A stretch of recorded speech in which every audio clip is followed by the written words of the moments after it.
So in thinking about this, and thinking about what we can do to make the diagnosis of ovarian cancer. I think you talked about this a little bit before, right, with symptoms and imaging, but how do we make the diagnosis of ovarian cancer?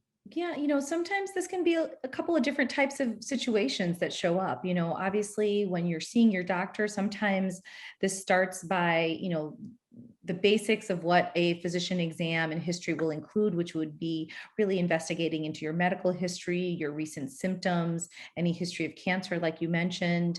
They'll really focus in on these symptoms, and some of the specific questions they may ask may be the ones that we listed and talked about before.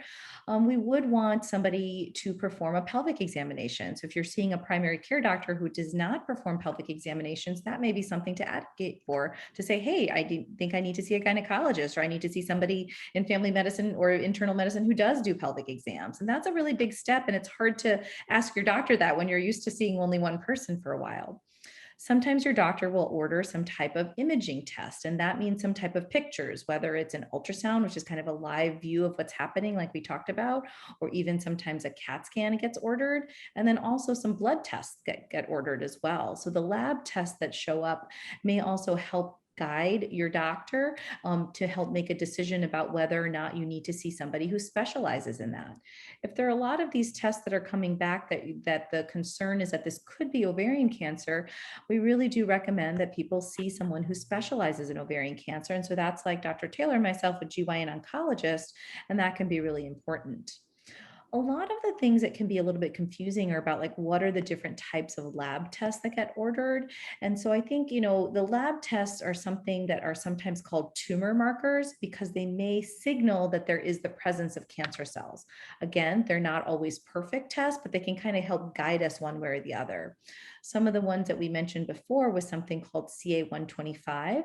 There are a lot of other blood markers that we sometimes order, and each ovarian, the other rare, more less common rare types of ovarian cancer have a whole other set of blood markers that we can sometimes order to help decide if this is going to help guide us towards our diagnosis.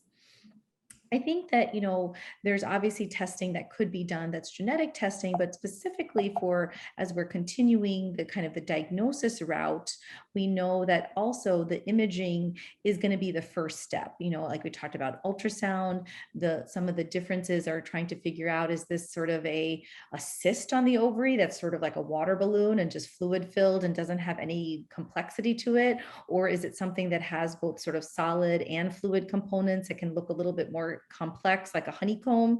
And then we kind of, like, our ears say, oh, okay, we're a little bit more worried about that.